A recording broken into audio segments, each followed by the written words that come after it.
Hello दोस्तों, कैसे हैं आप सब। उम्मीद करता हूँ सब बढ़िया होंगे। आज के वीडियो में बात करने वाले हैं भारत के पूर्व में बंगाल की खाड़ी से सटे उड़ीसा राज्य की।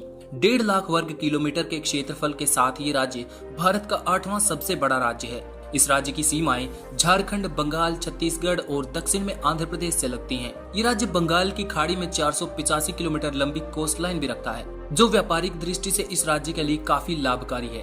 भारत का राष्ट्रगान आपने सुना ही होगा, उसमें जो उत्कल की बात होती है, ये आज का उड़ीसा राज्य वही उत्कल क्षेत्र है जिसे पुराने समय में इस नाम से जाना जाता था। इस राज्य में उड़िया भाषा बोली जाती है, जो भारत की क्लासिकल लैंग्वेजेस में से एक है।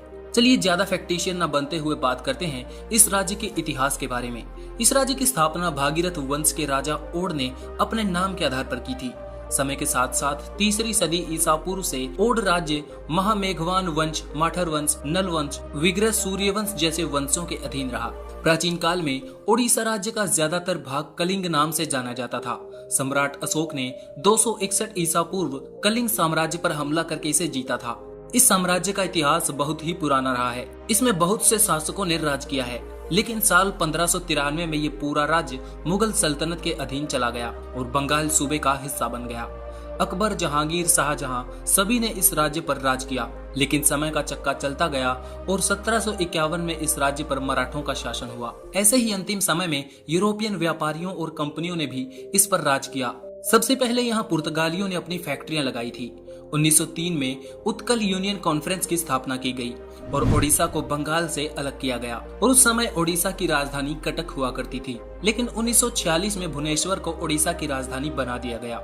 2011 की जनगणना के अनुसार इस राज्य में करीब 4.25 करोड़ की जनसंख्या खुशी खुशी रहती है और पुरुष महिला अनुपात की बात करें तो 1000 पुरुषों पर 978 महिलाएं पाई जाती हैं और क्षेत्रफल के हिसाब से जनसंख्या को बांटा जाए तो 1 वर्ग किलोमीटर में 270 व्यक्ति रहते हैं। ये इलाका ज्यादातर खेती से जुड़ा हुआ है, जिस वजह से 32% जनसंख्या आज भी बिलो पॉवर्टी लाइन है।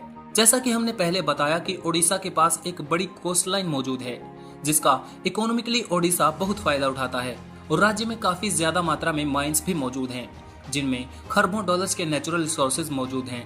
ओडिशा ऐसे राज्यों में गिना जाता है जहां विदेशी कंपनियां अपनी फैक्ट्रीज लगा सकती हैं। पानी, बिजली और दूसरे फ्यूल्स की अवेलेबिलिटी के मामले में ओडिशा बहुत ही अच्छी ज्योग्राफिकल लोकेशन पर मौजूद है। भारत के कुल कोयला खदानों का 5वां हिस्सा और आयरन रिसोर्सेज का 4था हिस्सा केवल ओडिशा में ही मौजूद है। शायद आपने भी 12th की ज्योग्राफी किताब में पढ़ा होगा कि भारत का पहला public sector steel plant Odisha के राउरकेला में बनाया गया था।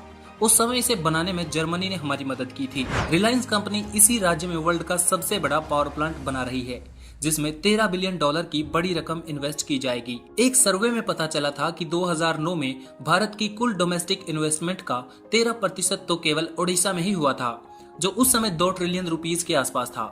आज के समय में ये रकम $50 बिलियन से ज्यादा की बन जाती है। आज की वीडियो में इतना ही। अगर आपको ये वीडियो पसंद आया तो कमेंट में लिखकर बता सकते हैं। इन्फॉर्मेटिव लगा तो शेयर कर सकते हैं। ऐसे ही वीडियो चाहते हैं तो एक्सप्लोर वायरस को सब्सक्राइब कर लीजिए। Thanks for watching. Stay tuned with explore virus.